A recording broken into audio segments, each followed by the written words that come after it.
we have. I'm told we can go 10 minutes further than noon, so 1.5 hours.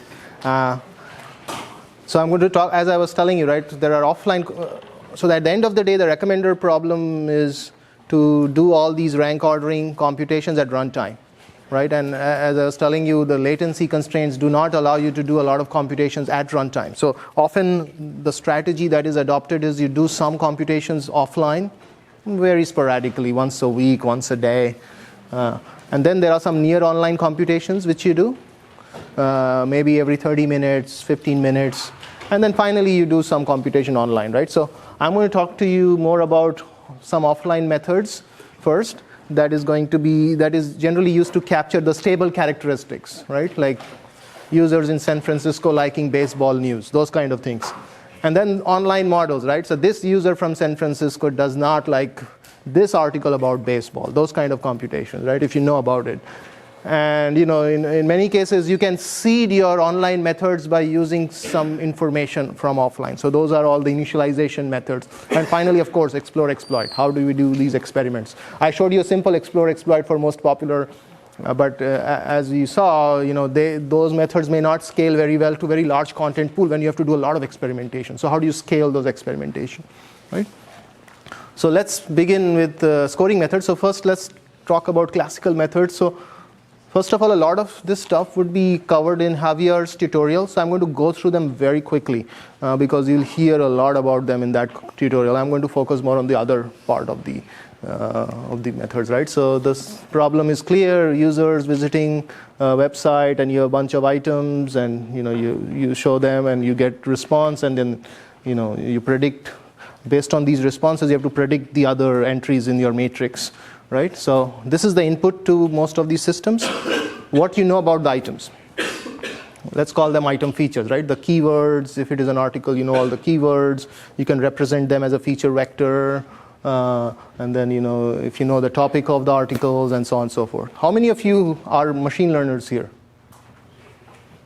Okay, not too many. So how many of you have other background than machine learning? And you only know elementary machine learning, not too much beyond that? Okay.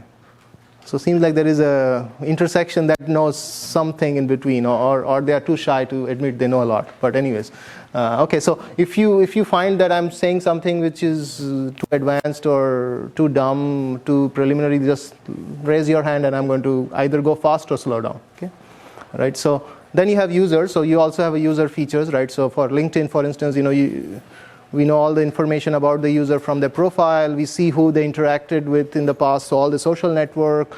We know where they are visiting. If you're visiting a job page, then I know that there is a strong intent as far as finding a job is concerned and all that. So that's all represented as a feature vector for users, right? And these feature vectors could be very high dimensional, right? It could be thousands of dimensions, right? Binary bits, right? Do you like baseball or not? All many binary bits, right? And then you have users' past response for items, right? So you're optimizing the Yahoo Today module or LinkedIn Today module or the LinkedIn feed.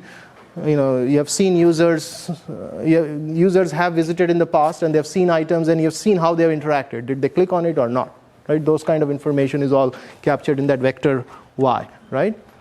And so the scoring methods which I'm going to talk about will be feature-based. So just by using the features of items and users, how do you predict the CTR of a user for a given item? So this is good for cold start. What do I mean by that? If you take a random user who has never visited the site, if you take a random item that has never been shown in the past, you can still capture their features. And that alone would let you predict what the CTR would be for that item for that given user, right? So without that user seeing anything before, just based on their feature values, you can generalize and say what this user is going to do for that particular item, right? And then I'm going to talk about collaborative filtering. So collaborative filtering only uses the past ratings of users on the items, right? So it does not use any features at all. Only based on what you've done in the past on the today module, I can say what you're going to do in the future. And then finally, hybrid approaches. How do you combine the good and the bad of both collaborative filtering and feature-based methods? Okay. And so some scoring methods, as I said, I'm going to breeze through this. So there are some supervised methods which are unsupervised, does not use the response data at all. right? Whatever users have done on the today module is not used at all. You just use the user features, item features, and compute some similarity score, right? So cosine similarity, Jacquard for binary bits. There are many other IR methods like BM25 and so on and so forth. And then you can also do supervised learning methods. So you can say, well, the similarity between user and item based on the feature is given by this quadratic function. And you can see the A's are something that have to be estimated from the data. So these are unknown parameters, and you can estimate them by using standard supervised learning method, right? So you kind of posit a probability model that generates your data given all the information you know about the user. And of course, since the parameter space is very high, you regularize them by using some penalty function, and you do an argmax of that, and you get it, right? Standard machine learning, right? So that's why I was asking that question. How many of you have? But I'm assuming if anybody doesn't understand that, raise your hand. Okay, this is called utility elicitation, right? So anyway, so I think, so I'm assuming everyone knows machine learning very well, right? If you understand that, right? So I'm going to go fast. Okay. So then this is not necessary. You already know this, right? So, one way of doing supervised learning is if you have binary data, you have 0, 1, you can write a Bernoulli model, and this is what it looks like, and this is what the loss function looks like, and you can optimize that using the previous formula, and you can get the A matrix, right? And that gives you the similarity function between user and items by using the ratings data or the response data which you have seen in the past, right? So this is generally more accurate than doing unsupervised, of course. Okay, the collaborative filtering, it does not use any features. It only uses users' past ratings. So there are methods based on user, item similarity, matrix factorization. So here is an example of how you would use user similarity to predict a user i's score on item j. So user's I score on item j is the average rating by that user, and then this is the similarity of user I to a user A. And how do you compute that similarity? You look at what items have been responded to by user I, what items have been responded to by user A, and you compute some similarity measure based on either Pearson's correlation or Jacquard and so on and so forth, right? And this is how the user A rated item J, and again you just normalize it by their average rating. So you just detrend the data based on their average rating, right? So as you can see, right, your rating on item J depends on your average rating, and it depends on how users who are similar to you rated that item. Okay, so that's why it's called user similarity. And you can turn the equation around and do item similarity. There are methods that do both user and item similarity, and so on and so forth. It does not handle cold start very well. If there is a new user who has never rated anything at all, well, first of all, you can't even compute that user similarity to any other user. So you're basically stuck. You can't do anything. You have to just randomly show things to this user until you get enough ratings, and then you can start kicking it off, right? So cold start, it's bad. Warm start, it's very good, right? If you have already given me a lot of rating, I can use all that to do this very well, right? And more of it in Javier's presentation. Okay, so recently, matrix factorization has also emerged as a method of choice to get these user similarity and item similarity. As you can see from the previous equation, this is not a very elegant way of computing user similarity and item similarity, right? I mean, you're using Pearson's correlation, but sometimes if you look at two different users, the number of items they have rated could be 2 or 3. Estimating Pearson's correlation based on 2 or 3 items is not a very good idea. It will incur a lot of noise and so on and so forth. So how do you do a better job of estimating the similarity? So it turns out the matrix factorization methods provide you with a very nice representation of including both user and item similarity into a single model. And this is how it works. You map every user to some latent dimensional space, some small latent dimensional space, 10 or 20. Right? So every user has a representation, I'm calling this UI. Every item has a representation, I'm calling that VJ. And then you posit a model. You say, okay, well, the similarity of the rating of user I on item J depends on the inner product of the user to the item latent vector, right? It's basically the angle, the cosine of the angle between these two vectors in the same latent space, right? And the trick is, how do you estimate these latent representations? So you estimate that from the data. Like if you have a Gaussian response, then you can just do that by minimizing this loss function with some regularization, of course, to control for overfitting. Right? So this is matrix factorization, and implicitly what it is doing is it's doing a better job of estimating user and item similarities in the same framework. That's what it is doing at the end of the day. You can have other models to estimate similarities as well, but this is a representation that has caught on, and it has caught on mainly because of the work that was done in the context of Netflix competition.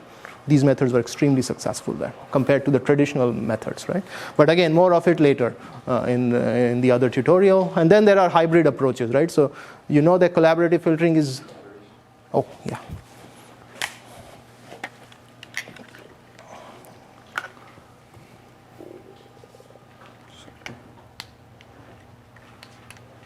Smarter than that.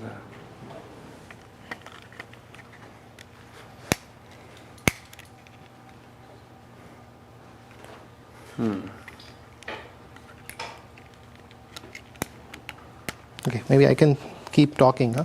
Yeah. Okay. So how do you combine the feature-based method and the collaborative filtering method, right? So, because one of them is good in cold start scenarios, the other is good in warm start scenarios. But in order to really run a good system, we need to have methods that can perform both in cold start and warm start. So how do we do that, right? So there have been several heuristic approaches that have been used in the literature. So for instance, one option is to just use a linear combination of collaborative filtering and content as they're called, content-based method or feature-based method, right? You get a prediction from a feature-based method, you get a prediction from collaborative filtering, you just do a weighted average of that, right? With weights trained offline using some data. That is a problem, right? Because in many cases, the confidence you have in the collaborative filtering estimate is much higher than in the regression estimate, and vice versa. And so the weighting should depend on how much confidence you have in the estimates of these two different components, right? If you have a very precise estimate based on collaborative filtering, you should just go with that. You should not depend on the feature at all, and vice versa, right? So those methods cannot do that. They just use a global weight, and that is often not very sufficient for most of the application. The other method that have been used is you use the content method to fill up your matrix and then apply collaborative filtering on top of that. Right? Two-pass method, right? Again, these are early methods. Filter bot, there is also something called filter bot. So what you do is you add the features of users as additional pseudo users in your matrix and then do collaborative filtering. Different styles, right? Recently there have been work done more on a model-based approach, right? So, can you write down a probabilistic model that can combine the goodness of both the feature-based methods and collaborative filtering? They are generally more precise if the model caters to the assumption, if the data caters to the assumption made by the model. They're way more precise, but you have to be careful of what kind of assumptions you're making in your probabilistic setup for this to be successful. And I'm going to talk more about that later, right? Okay, so since Javier is going to cover the rest of the thing, I'm going to cover more the model-based approach of combining these two methods, okay? Okay, so let's begin simpler first. Again, I'm going to assume binary response. So think of click, no click, Yahoo Today module. That's our primary application in mind, right? So let's think of that always. And what I'm imagining here is most users who are in our application do not come to the site very often, right? For most users, you will only see 2 or 3 ratings in the past, right? So if you have an application where a large fraction of users only give you a small number of ratings, then you can come up with simpler methods to solve this problem, right? And we'll later see methods where that is not true. You can enhance this model to do better job for other methods, but let's imagine that's the case, okay? So you have item J, you have user I, you have time interval T, right? And this is the response you observe. So you're assuming it's a Bernoulli model, and on the log odds scale, you write down a model, right? So this component is the cold start component, right? It's capturing users' affinity to items, similar to the scoring function I showed you earlier. This is all based on features, right? So it's going to kick in when there is a cold start problem, new user or new item. And this component is capturing additional idiosyncrasies that are not captured by this component, but only at the item level here. Right? So as I said, right, I mean, I'm assuming I don't have enough data for users to capture their idiosyncrasies. Only the item idiosyncrasies is what is being captured, right? So this is a latent factor that is associated with every single item, right? And you're capturing the affinity of this to the user features. So if you have a million-dimensional user feature, this is also million-dimensional. For every single item, you have to estimate million parameters to estimate the idiosyncrasy that is not captured by the feature approach. Okay? So this is the first model, that is, you can see how it's combining the cold start and the warm start, right?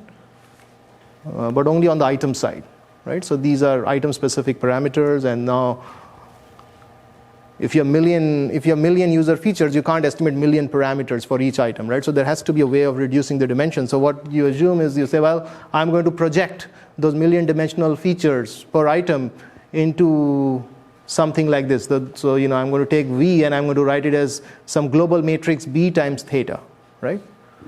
So if this is million, this could be million by 10, and this is 10 by 1, right? So you estimate this global parameter million by 10 by using all your offline data, right? You can look at all your past offline user interaction matrix, and you can estimate this parameter. You can estimate B, you can estimate A by using the usual likelihood approach. And then all we are left is estimating 5 or 10 dimensional parameter per item when they come into the system. That's a much tractable problem than estimating million parameters per item, right? So that's one way of doing it. Okay, so this is combining both offline and online, right? These are all offline. These are all offline. This is near online. Every 30 minutes or so, you kick off a process, and when a new item comes in, you just update their theta j's, and that captures residual idiosyncrasies an item may have with user vectors. Okay, now let's go to the more general case, right? Where you have users, some of which come to the site very often. You have items, some of which come to the site very often. How do you capture both the cold start and warm start, or how do you capture the residual idiosyncrasies that users could have and items could have to each other, right? That's what we're going to talk about next. Okay, so first, I think I can skip this based on what we have done. Okay, so in order to do that, we are going to use latent factor models, right? And let me give you a brief overview of what that is. So as I was telling you when we were describing matrix factorization, you map a user to some latent space, and you map the item to the same latent space, and then you kind of measure the affinity users and items have with each other by looking at the cosine of the angle in this latent space. So the same thing here, right? So suppose there is a latent space, and let's, for the sake of simplicity, say this is two-dimensional, because we can all see two dimensions. And let's say one of the dimension is how much affinity a user has to sports articles.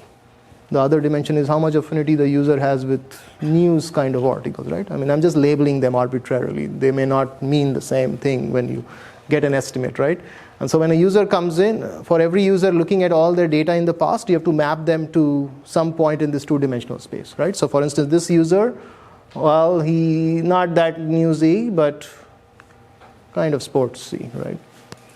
I mean, that's what you can interpret, right? Now, you can also map a user to a Euclidean space. In some cases, you also map them to a simplex, right? So there are two different representations. One is the Euclidean, one is more simplex, right? Simplex is, okay, well, you're 50% newsy, but 30% sportsy, those kind of thing, right? So this user may map here, right? If you map them in the simplex, okay, well, he's not that newsy, but very sportsy, right? So 30% newsy, but maybe 70% sportsy. Two different representations, and they have their advantages and disadvantages, and I'm going to talk about that a bit later. And now we have a new item coming in or an old item in the system, and they also get mapped to some point in the same latent space, right? So either here or here, right? And now the user's affinity to this item is going to depend on the distance or the angle between these two things, right? So the affinity is captured by the cosine of the angles between this vector and this vector, right? In this case, cosine of the angle between this, right? So, and here too, right? The affinity is measured by the cosine of the angle between these two vectors, here and here. Okay? So that's the model representation. It is not enough, right? It is just telling you how the model is thinking about the problem. It does not tell you how they will estimate the parameters and all that other complexity. That's something which we are going to go through in a minute. Okay? You may have seen these equations before, right? So every user has a latent vector, let's call them UI, and this is the bias of the user, right? So some users are just too clicky than others, right? You just tend to click on anything I show you. Some users are more, they're more cautious in terms of what they click, what they not. And then similarly for articles, some articles are just way more popular than others, right? So that's why you have this beta j, and then this is the usual vector, and then suppose you have n users and m items, the expected value of the response may be after some transformation. So if you're using a binary response, this t is the log odds function. Otherwise, for Gaussian t is just identity. So the expected value of this response is given by this, right? So it depends on the popularity of the user, popularity of the item, rather bias of the user, popularity of the item, and the user's affinity to this item. Now in matrix factorization, you generally see ui transpose vj. The b is not there, right? And you may wonder why is that the case, right? I mean, why can't I have a different dimension for users and items, right? Well, you can, right? I mean, if you write it in this way, you can. But empirically, people have found that this representation doesn't buy you too much. So it's better to set m and n to be the same and set this to identity, and you just do the problem that way. But you can try this. I have tried this in the past. It does not help much. It does not hurt, but it does not help much, and it's unnecessarily adding more complexity in terms of additional hyperparameters. But in some of the applications, it may help, and you can try that. There is no reason to have the same dimensionality both for users and items. Okay. So, but anyway, so this is the model, and again, this is the usual matrix factorization, and there is a lot of early work in this area on how to do matrix completion using this model. So Nati Shribro did this first, where he was trying to do the matrix completion by minimizing the trace norm of the matrix. So it's a convex program, semi-definite programming, not very scalable, and then they constrained the Frobenius norm of these factor matrices, and that was non-convex, but it was scalable. There have been papers that train ensemble of these things. So I'm not going into that literature, but there's a lot of theoretical literature around this area, right? So Netflix prize, remember the Netflix prize? This is the model that was very successful. You kind of estimate these user item factors by using the squared error loss, regularize that, stochastic gradient descent, alternate least squares. The winners, eventual winners started with alternate least squares, but then they moved to stochastic gradient descent, right? So just some history here. You can write this as a probabilistic model as well, graphical model. You have responses, ij, and they depend on the latent factor of the user and items that are drawn from some prior with some variance components, and that's what the model would look like, right? So if you're familiar with graphical models, this is what this looks like. It can be written as a graphical model, and then there have been papers that have done Bayesian probabilistic matrix factorization. Essentially, what they have done is represented this as a graphical model, and then they have used the usual MCMC methodologies to estimate these parameters. And since this is a multimodal posterior, the kind of estimation you do, kind of fitting method you use, changes the answers. You don't get the same answer, right? So in particular, I have also played with this and found that if you use an MCMC-based approach, you do get better answers than if you don't. But of course, doing MCMC means you have to do more costly computations. However, nowadays there have been a lot of work done to scale up these computations, so it's not a big problem anymore. One other interesting thing I found about the MCMC algorithm is it is more resistant to overfitting. So what do I mean by that? Right? If you're doing stochastic gradient descent, some of these parameters like the A's and the learning rate, they have to be hand-tuned, right? So you have to do a lot of cross-validation and run a lot of things and figure it out. In an MCMC setting, you can actually get these estimates for free, right? If you run an EM algorithm, you're going to see how we do that later. You can get these hyperparameter estimate for free. So what we have seen is, if you increase the dimension of your latent factor, there is more shrinkage, right? So this A of u is determining how much shrinkage you have, right? So the more dimensions you use, the data tells you that you should shrink more, right? You can see that like the variance here, the prior variance here was 0.234. Now it becomes 0.017 as you increase the number of dimensions, right? So although you're using a lot of dimensions, the effective dimensionality reduces because you're doing more shrinkage, right? You're constraining the factors to be around a smaller ball of smaller radius, right? And so what it's doing is for heavy users who have a lot of rating, it gives you more flexibility to capture their affinity to items. But for light users who don't have a lot of ratings, it shrinks the hell out of these factors. And you kind of get the best of both worlds, right? So that's what is happening. And I think that's one of the reasons why MCMC works well, because it gives you automatic estimates of the hyperparameters. Okay? Okay, so now this is all about matrix factorization and why I was talking about that, right? So I'm going to show you how you can incorporate both cold-start and warm-start by extending the matrix factorization by using a very simple idea, right? I mean, it will If I tell you, this is obvious, or maybe it is obvious, but it was not being used, right? So the main idea is to change the prior mean. In matrix factorization, if you write down the graphical representation, the prior mean is 0, right? Now what we're going to say is, well, look, if you and I are both from San Francisco, and I know your factor estimate, and I know many other San Francisco users, and I know their factor estimate, my mean, the mean of my factor, latent factor, should be centered around the mean of San Francisco users' factors, not around 0, right? Why should it be centered around a neutral value 0, right? I can cluster my users based on features, and for every cluster, you're going to get a different factor mean based on the users I've seen in that cluster, right? So why not just have a separate mean for each user depending on which cluster they belong to based on their feature values. Okay? So users in San Francisco should have a different mean to begin with than users from New York, because we have tons of data about users in San Francisco and New York in the past. You know what their factor estimates are. You should just center them around that. Now if you carry that idea forward, if I give you large feature vector, you can still do the same thing by adding more regression kind of models in the prior mean, and then do the estimation, right? So that's the main idea, right? So it's kind of simple, right? So this is what it is, right? So this model is exactly the same. Now the only thing is, remember in the earlier case, alpha i's was centered around 0. Now it is centered around some regression function that depends on the features of the user. Similarly, the ui's depend on some regression function that is dependent on the features of the users and so on for the items. Okay? So you have to do matrix factorization, but as part of your matrix factorization, you have to get an estimate of the g's and the d's and the little d and the little g.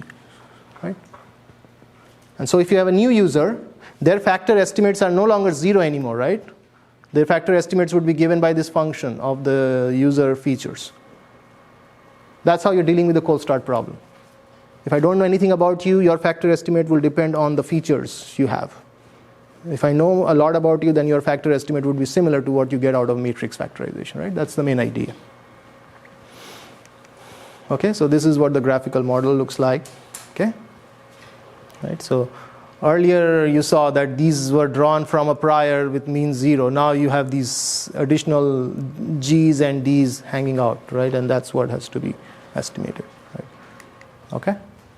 Okay, so now in order to give you more intuition, what is this going? So for Gaussian models, you can marginalize over the random effects, right? I mean, just integrate from your equation, just integrate out the random effects. And what you will see is, you will see that marginally these yij's have a distribution which is centered around mij and some variance sigma square, and this mij exactly looks like this. And I leave it as an exercise for you to do the marginalization, but you can see that if you marginalize, then this model which I was showing you earlier does predict ratings based on the user and item features in cold start. It is no longer predicting zeros anymore. It is capturing the interaction based on the user and item features, right? So again, these are all technicalities. I'm not going to spend too much time on it. If you just sit down and read about it, you will be able to figure it out. It's pretty basic machine learning, but I'm not just going through all the math very rigorously here, right? And I'm just showing you. So this is a plot from the Yahoo front page, and I'm going to show you the plot for only the first factor. We fitted a 10-factor model, but I'm showing you the plot for the first factor. So this is the factor estimate you get if you run a regression model. This is the factor estimate if you get if you run the new model, which I'm calling regression-based latent factor models. Not a great acronym, but just for the sake of it. And this is for heavy users, so users who have a lot of data, and this is for light users, right?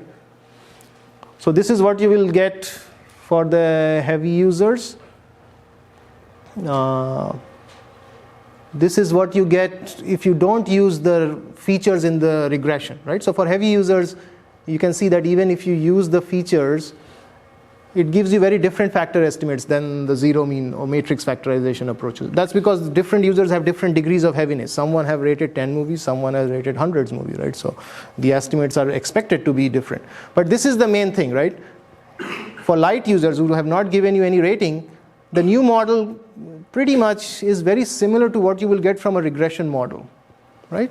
However, for heavy user, if you look at the usual matrix factorization, there is a big blob around 0, right? So this is the key thing, right? You have a model which can gracefully fall back to the cold-start model if you have light users, but then also do what matrix factorization does if you have heavy users, right? And for users in between, it kind of does something reasonable, right? That's the main idea. Okay, so I probably would not go into too much detail, but how do you fit these models is important. I mean, this is a very high-dimensional model, so you need to know how you are going to fit these models, right? So these are your data. This is the latent variables.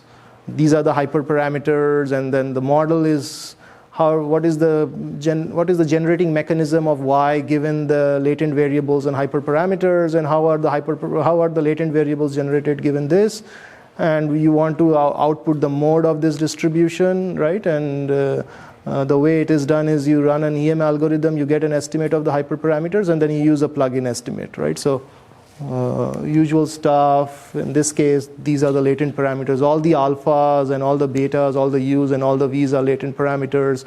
The g's and the d's and the variance component, these are your hyperparameters. And then you do the usual EM algorithm, right? And you're done, right? Now, the only thing is the E step in this case is not available in closed form.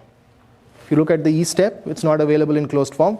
So what we do is we compute a Monte Carlo expectation in the E step, right? So you do a Monte Carlo expectation in E step, and then based on the Monte Carlo expectation in the E step, we do the M step, and that's how the algorithm works. If you use other methods like coordinate descent and iterated conditional modes, it is not doing the E step properly, right? So in the E step, you need to get the current mode of your estimate, and you also need to know the variance of your estimates, and you have to combine both of them to get a good estimate in the M step. The plug-in methods ignore the variability in your estimate, and that's why they don't get the right estimates for hyperparameters, and that's why the performance suffers. So you either overshrink the factors or you undershrink the factors, right? And so what the EM algorithm does is it kind of gives you a better shrinkage, if you will, by using the Monte Carlo sampling, right? Again, more technical details than anything else. You can go through it and see what's going on, right? Now, this slide, the only reason I wanted to bring up this slide is for this equation here. Oh. Yeah, this one. So I want you to show how this model is estimating the user factors, right? So you can see the user factors are given by a linear combination of what you will get out of a regression and out of ratings. Okay, this is the main thing I wanted to emphasize, right? So this is what happens in collaborative filtering, right? All your estimates are based on the ratings, and this is what happens in the cold start or regression approaches. All your estimates are based on features. This approach gives you a linear combination of this and this. And the weights are also adaptive, right? It depends on the number of ratings you have, right? That's the variance component. It also depends on what movies you have rated, right? If you have rated movies that are very polarizing, for instance, if you have rated movies that everybody hated or everybody loved, you don't get a lot of information about that. If you start rating a movie that was very polarizing, then that's way more informative than just... So the number of movies rated is not good enough. It also depends on what you have rated. More polarizing movies means I get more information about your ratings, and I can actually do a much better job from your ratings. Okay? That's what this equation is telling you, right? So, you know, the value of the movie factors depend on how polarizing the movie is. If there is a lot of variability in how users rate that movie, then the magnitude of V of J would be much larger, right? And so your factor or your affinity would depend on how your ratings were done, right? So anyway, I don't think this is very important. These are some results which we get by using the feature-based model, the new model, and the usual matrix factorization. So as you can see, if you use the usual matrix factorization, your performance is a little worse because you miss the cold start thingy, right? And so if you use both cold start and warm start, it gets better, right? Similar kind of results on the MovieLens data. And again, here we didn't just compare to the usual matrix factorization, we also compared it with other methods, other hybrid approaches. And the probabilistic methods seems to be doing much better than other methods, and probably because the probabilistic assumptions here are better, right? If you didn't do a good job of modeling your data, then of course it will not work, right?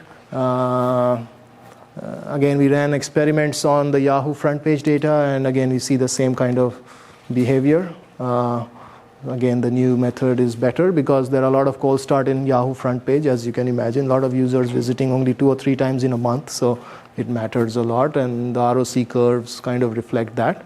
The green curve is the ROC curve for the usual matrix factorization. The red one is for the new method.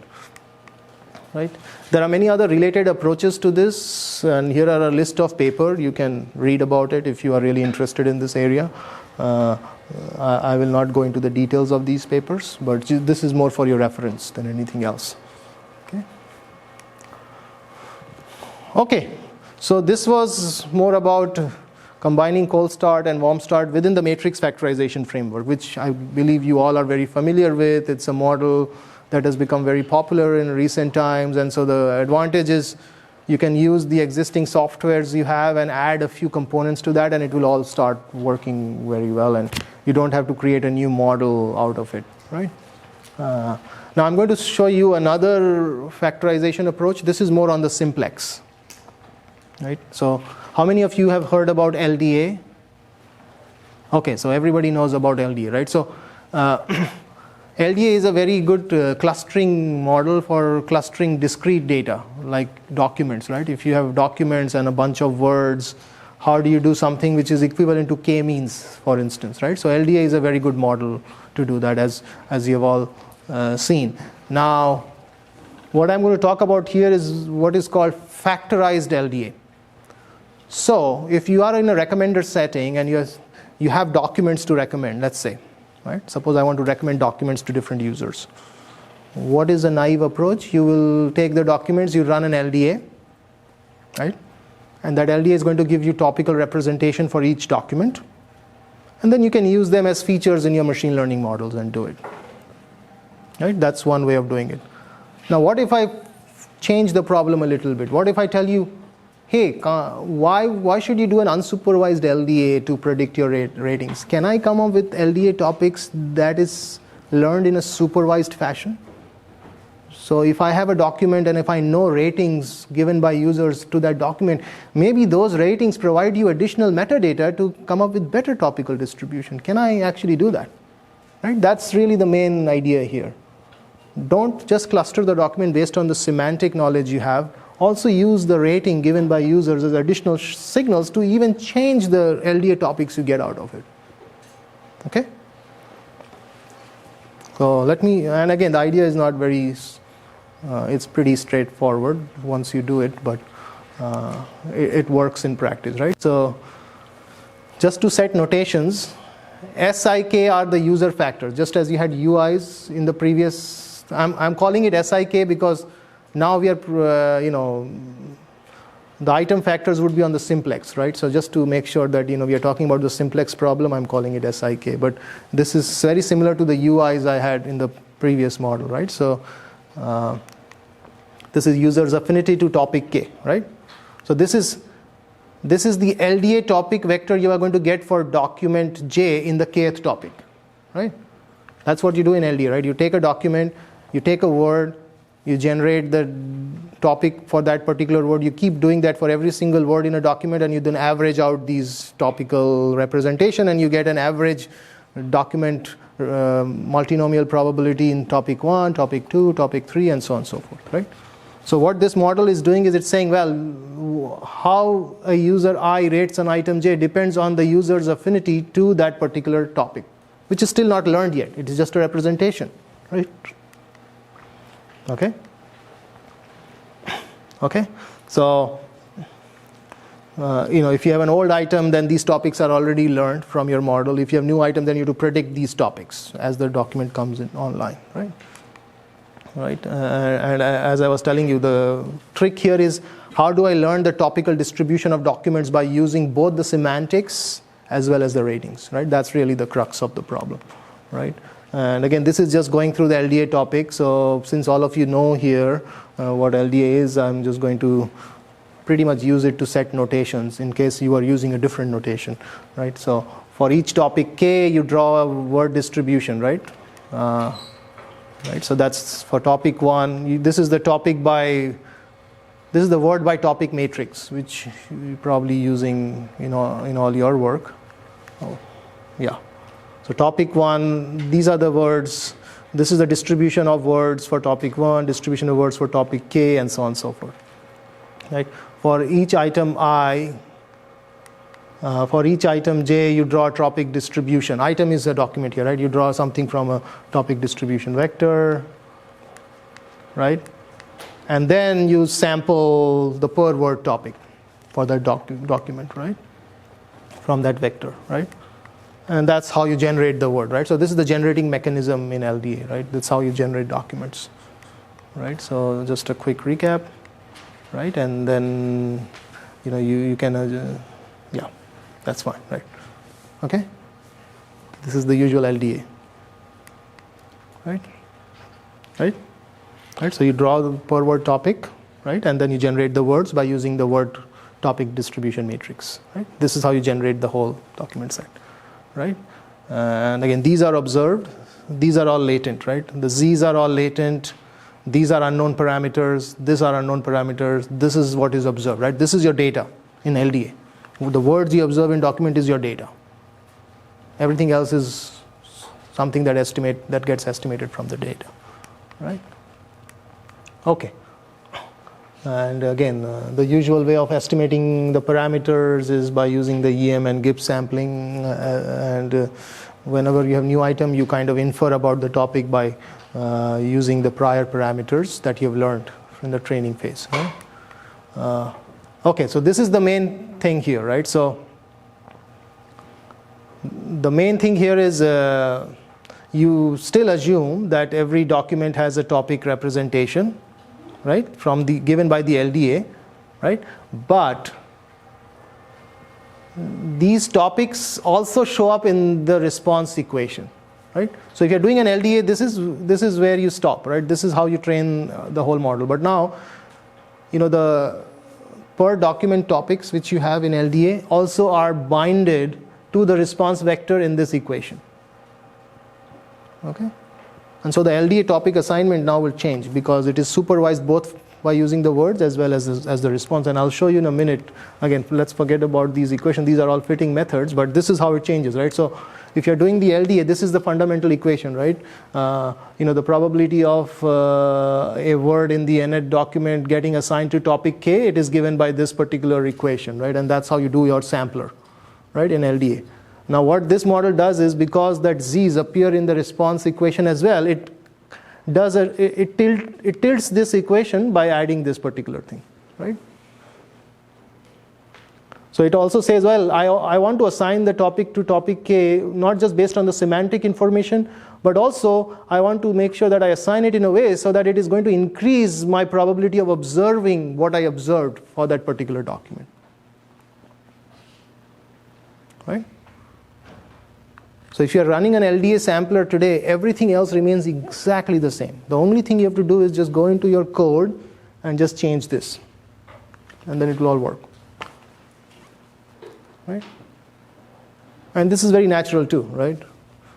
It's not a geometric mean, but it's kind of like that, right? I mean, okay, well, it depends on semantic. It also depends on what topic is going to increase the probability of seeing the rating I'm seeing. And then you just do the algorithm. Right? So given we don't have a lot of time left, but what we did was we applied this method to what we call, there was a product called Yahoo Buzz. I don't know how many people here use Yahoo, but Yahoo had something called Yahoo Buzz, and the goal on that page was to show you buzzing news going on, right? And so we applied this algorithm to Yahoo Buzz because every article had a rich semantic representation. And we compared it with the matrix factorization kind of model which I was telling you earlier, and this method works extremely well there. All right. In many other applications like movies, where we didn't have a lot of semantic information, this method was equivalent or at par with the previous method I was showing. However, this method requires more computation. right? But given the recent advances in LDA topic modeling, especially by Alex is one of the leading researchers in this area. He's invented a lot of ways to speed up the sampling for LDA. I mean, this could actually become a more mainstream method, I feel, in recommender problem than the usual matrix factorization. Because if you don't have rich semantic information, you don't lose anything compared to the previous methods. If you have a lot of rich semantic information, this can actually give you the LDA topics for free. It also not only improves the accuracy, it also gives you more interpretable topics. So now, if you are recommending something to a user, there is an opportunity for you to maybe explain to the user why you are recommending this thing, right? If you have user latent factors and you have topic latent factors, and if your affinity to the second topic is very high, and if that topic is about the CIA interrogation, then you can tell the user, hey, look, I'm recommending you this article because you are interested in this kind of topics. If you're using something like matrix factorization, there is nothing you can tell the user, right? The machine thinks you are something, blah, blah, blah, in some Euclidean space. You can't give that explanation. That's not understandable. But this can give you explanation, which, and it's an open question today. People don't know whether providing explanations for recommendations improves things or not. In general, it is assumed so, but what has happened in the literature is models that can be explained to users tend to be rather simple. You cannot make it very complex. And so you lose a lot of predictive accuracy in the process to provide an explanation. So what we need is a model where you don't lose predictive accuracy but still could explain something to the user on why they are getting what they're getting. That, I think, should not hurt. And this could potentially grow into one of this kind. I mean, I've not done that, but there is an opportunity to think along those lines and make it something where you don't lose predictive accuracy and yet you can provide an explanation of why you're recommending something to the user, right? So I'm going to show you some examples, for instance, right? So, these are some of the topics that came out, right? So this is more about CIA interrogation that was going on at that time, swine flu. Now, if you're a user and I say, okay, your latent dimension here is the highest compared to this, or here, right? So you have a very high concentration here and here, and that's why I'm recommending you this article. It might make more sense to the user. The user is going to gain more trust in the system. It is all about user trust. At the end of the day, if you really trust the system, you will use it a lot more, right?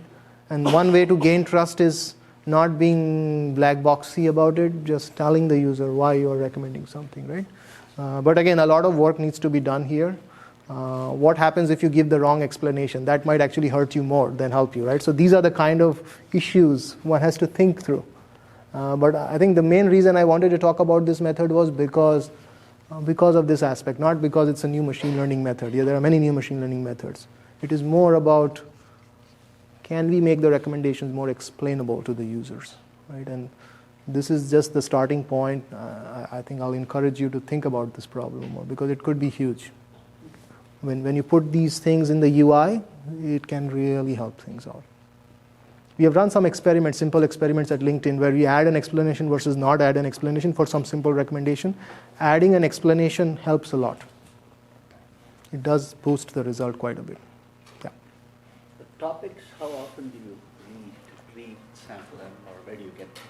So this is something which is not running in production. The previous model I showed you is running in production. So I don't have any production experience with this. This was more an offline analysis that we did.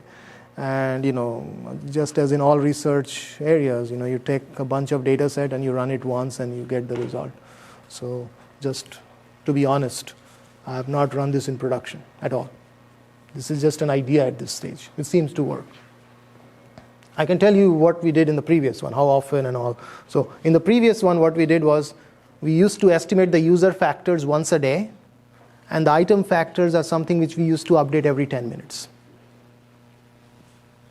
Because user factors once a day is not so bad. You don't have to update user factors every 10 minutes. There are so few users who come that often. Like, I can't even recall how many users, very small number of users came to the Yahoo website 5 times in 10 minutes. I mean, many of them turned out to be bots. So you don't have to update the user factors that often. You can wait for a day, and that reduces computation. Like, everything has a cost, right? I mean, now I'm not saying you can't do it from an engineering perspective, but whenever you do something like that, there is a cost. there is a serving cost, right? There has to be engineers who have to maintain the system. So why do something like that when you don't get a lot of bang out of the buck, right? And that's the reason why we didn't do it every 10 minutes, even though we had the capability of doing it. Okay. So just to summarize this section, you're going to hear a lot about offline modeling in the other tutorial. Regularizing the factors through features is an effective technology to combine both cold start and warm start by using our good old matrix factorization, right? I mean, so we are all familiar with that. We are so used to it. We have seen it work very well. This is just an additional wrinkle, if you will, in that same framework. So, and it is effective, right? So I think I would encourage you to think about it this way, because all your software and code can be reused without too much modifications, right? That's the main reason, right? And the fitting methods are scalable. Yeah, it involves some Gibbs samplers and other things in the E step, but given the recent advances that have been made in this area, you can scale it up, right? And we have also scaled it up when we implemented it. We scaled it up on Hadoop. This was 2 years ago, so a lot has happened in the last 2 years in terms of computing infra. But 2 years ago, we were able to scale it up even on Hadoop by using some approximation, right? So we'll we'll divide the users randomly into different subsets. We'll run different models, and then we're going to average the results, right? That's how we did it 2 years ago, and that was an effective strategy to scale these models up. Okay. Okay, so this is all I would cover in the offline component, and now I think we can move more to the near online component, right? So this was these are computations which you will do once a week or once a day. These are the more stable components, if you will.